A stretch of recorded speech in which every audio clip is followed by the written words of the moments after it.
চলো আজকে তোমাদের সাথে শেয়ার করব চিকেনের একটা নতুনত্ব রেসিপি, মিনি গোটা টমেটো দিয়ে আজকের চিকেন কারিটা। কিন্তু এতে তোমরা চাইলে বড় টমেটোও দিতে পারো, কিন্তু গোটা। তো কিছু গোটা মশলা দিয়েই এই রান্নাটাও হয়। তো সব কিছু গোটা দিয়ে রসুনের কোয়া, আদা এসব দিয়ে, আদা গ্রেট করে। তো যাই হোক, পেঁয়াজও গোটা দেওয়া যায়, বাট আমি একটু ডিফারেন্স টাইপের করব। আর রেসিপিটা সত্যি বলছি অসাধারণ, একবার হলেও ট্রাই করবে। তো এরকম রেসিপি পেতে হলে আমার পেজটাকে ফলো করো, ইউটিউবটাকে সাবস্ক্রাইব করো, ভালো লাগলে লাইক শেয়ার করতে ভুলো না। পেজটাকে অবশ্য ফলো করবে। দেখতে কত কিউট লাগছে না একদম। তো সত্যি বলছি অসাধারণ হয়, অসাধারণ। একবার হলেও ট্রাই করো, আমার ছেলেদের এটা খুবই পছন্দের একটা রেসিপি। তো চলো আর বক না করে দেখা না যাও, কত সিম্পল আর সহজ রেসিপিটা বানানো, খেতেও দুর্দান্ত। ভাত, রুটি, পরোটা, লুচি সব দিয়ে খেতে পারবি, বিরিয়ানি, যে কোনো রাইস। চলো আজকে চিকেনের একটা নতুন রেসিপি ট্রাই করব। তো চিকেন আনতে বলেছিলাম যে একটা নতুন রেসিপি বানাবো, তো সেটার জন্য এত বড় বড় চিকেন থাকলে চলবে না, তো ছোট চিকেন দরকার। তো আমি এবার কি করব, আমার ডবল খাটনি। তো এখান থেকে কিছুটা চিকেন আমি কেটে কেটে রেখে নিয়েছি, আর এইগুলোকে একটা ছেলেদের জন্য ওই আলু দিয়ে একটু ঝোল টাইপের করবো। তো কড়াতে তেল দিয়ে দিচ্ছি এলাচ, দারচিনি, লবঙ্গ, তেজপাতা, আর এখানে চপ করা পেঁয়াজ, আদা, রসুন চপ করে নিয়েছি।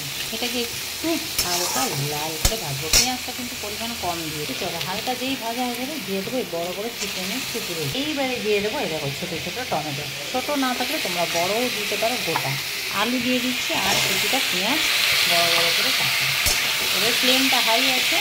চলো পরপর কিছু বেসিক মশলা, জিরে, হলুদ, ধনে, লঙ্কার গুঁড়ো এইবারে চলো এইবারে এটাকে ঢেকে লো ফ্লেমে দিয়ে জল বেরো এবং কষাবো।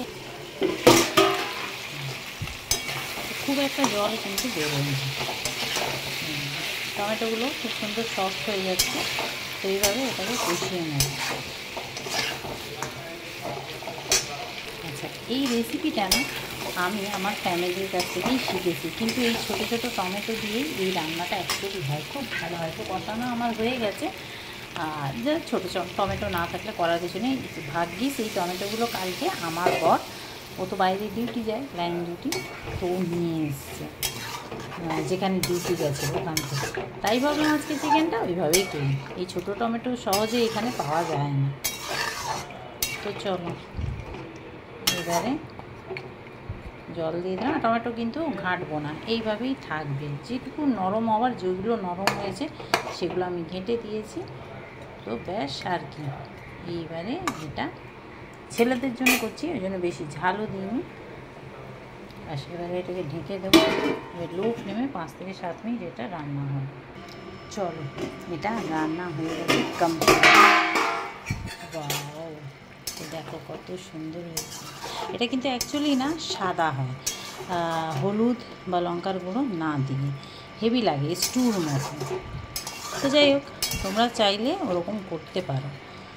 আমি এরকম করলাম, একটু লাল লাল হবে। তো ব্যাস এটা হয়ে গেছে। এবার এটাকে নামিয়ে দেবো আর কি।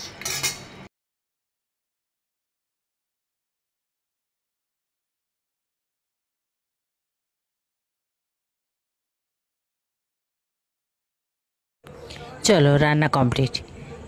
মিনি গোটা টমেটো দিয়ে, গোটা মশলা দিয়ে আজকের চিকেনের রেসিপিটা সত্যি বলছি অথেন্টিক একটা রেসিপি। এত সুন্দর হয়েছে না, তোমাদেরকে বলে বোঝাতে পারবো না।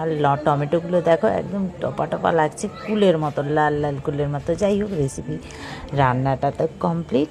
তোমাদের কেমন লাগলো অবশ্য কমেন্ট করে জানিও। ভালো লাগলে প্লিজ লাইক শেয়ার করো, পেজটাকে ফলো করো, ইউটিউবটাকে সাবস্ক্রাইব করো। তোমরাও এভাবে ট্রাই করো। হ্যাঁ, যদি তোমাদের কাছে মিনি টমেটো না থাকে, তোমরা বড় টমেটো দিয়েও করতে পারো। মিনি টমেটোটা জাস্ট লুক, আর কিছু না। কিন্তু রেসিপি এইভাবে একবার হলেও ট্রাই করো। তো যাই হোক, এটা রুটি, লুচি, পরোটা, ভাত সবের সাথে খেতে পারবেন। তো আজকের জন্য এই পর্যন্ত। আবার আসছি খুব তাড়াতাড়ি নেক্সট ভিডিও নিয়ে। সবাই ভালো থেকো, সুস্থ থেকো, আবার দেখা